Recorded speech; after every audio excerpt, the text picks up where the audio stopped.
Hello lovelies, and welcome back to the show called About, where we introduce you to the up-and-comers in Toronto, Ontario, and beyond.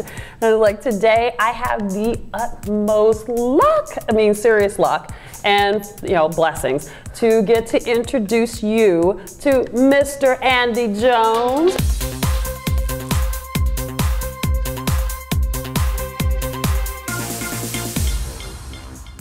Mr. Andy Jones, of course. He is the ultimate designer, and you're going to be featured on FAT, which is the alternative fashion week for Toronto. Yeah. So how did you get into fashion and design where there's oil and trade? It's a really funny story about like living in a small town and finding fashion through all of that. I have my aunts and my grandmother, and they're very glamorous women. My grandmother is what my fashion line is named after, Larée. Okay. And she actually spells it D-U-L-A-R-I, which is actually an Indian name from India. Oh, okay. Yeah, and I chose to spell it the French way because people were saying it wrong. And I find that if you do like a French twist on a name, or bring in a French element to your brand, it sounds a bit more luxury. Because Larée is actually like a commune in France. Like there's Larée, France. It's like a small town or something, which is kind of ironic because I'm from a small town. That makes sense. Yeah, so that's kind of like where my idea from, well, not really an idea, like my passion for fashion came from. Now, when did you start designing? I mean, you just picked up like a book when you were like 7 and said, you know what? I can draw this for Barbie. Well, I actually used to play with Barbies, but I would say that like my calling came to me when I was 12. Okay. It was when Tom Ford used to design for Gucci. Yes, yes. That was really my calling, like seeing him. And it was all around the same time when there's a festival in Edmonton called The Fringe. And one of my aunts brought me to the Fringe, and I went to it, and I was surrounded by like all these street performers and actors and like night festivals and like all this like crazy things like as a 12-year-old was never exposed to coming from a small town, and it was like I was in a dream. And it was at that point that I was like, I'm not sure what I'm really supposed to be, but I know I'm supposed to be an artist of some sort. And one of the people that I like love is Jeannie Becker, because like growing up, I had like Flair magazine, I had like In Style and Vogue, but like Jeannie Becker too, like growing up watching her on the TV, I'm sure everyone in the fashion industry can really attest, especially in Canada, to having her as an influencer. Good. Now, going in from fashion school to going into the fashion arena, and it is truly an arena. Now, did you have any difficulties like what fashion models or photographers go through? Is there something that's different? I mean, especially with people that are just coming out of fashion school, what are they going to combat?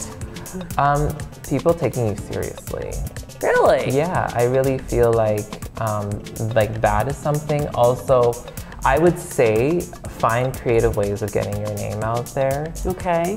Don't be conventional. Don't think you have to show at Fashion Week, which is a great opportunity, don't get me wrong. Of course, right. But that is going to make your career, because showing in Toronto Fashion Week is an advertising expense. Showing at FAT is an advertising expense. You have to think business. It's about how many dresses can I sell to keep a roof over my stores? Okay. A roof over my store, or like a roof over my own head, because there's your life expense that you have to pay for, and then there's the business expense you have to pay for. That makes sense. And that is something that people forget. It's not all glamorous parties and like glamorous photos. You are featured at FAT. Yeah. So what other projects that you're working on?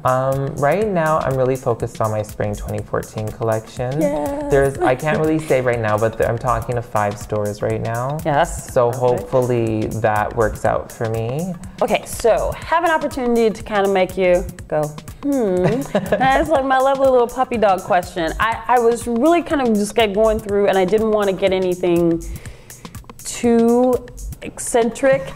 So I was just thinking, well, okay, I'll ask this one. It's a very bizarre one, and I asked a couple of them. Now, right now, in your refrigerator, what's in there?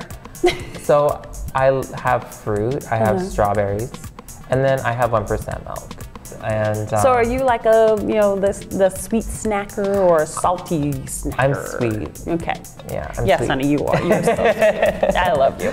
Okay. So you get to ask me one question, just one, because this is all about you, and I don't want to scare my audience because I'm wild. It won't be wild, I promise. I would have to say, what was it like starting out like as a model? Like, what makes a good model? Like, after like all your years of experience, like what really like gets a model to like meet Tommy Hilfiger? Oh, Little Miss I Met Tommy Hilfiger. Wow. Okay. Well, I started modeling when I turned 15, and I hit 6'1" over the summer. So it was just like massive growth, and just nothing but legs.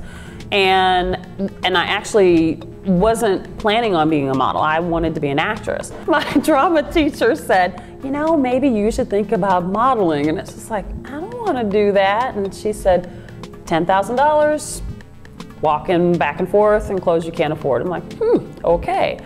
But the thing that you can't just put it in a box like that. The thing that makes a really good model is that you have to be very versatile. You got to go with the flow, because so many things rip and break, and you have to be very easygoing.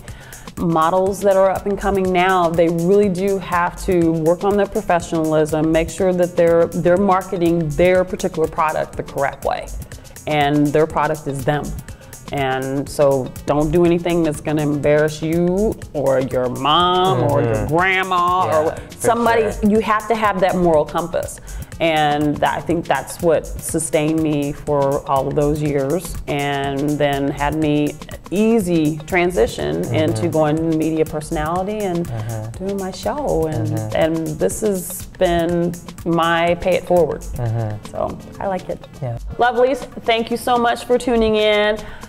Greatly appreciate it. Got to check this man out on Facebook. He's on Twitter. He's on, where else are you at? I have my own website, Dularee, Dularee by Andy Jones. And if you just type in Andy Jones or Mr. Andy Jones or Mr. Andy Jones Fashion, you'll find me. Awesome. That's great. So lovelies, thank you very much for checking us out, and we will be again out and about. Bye-bye.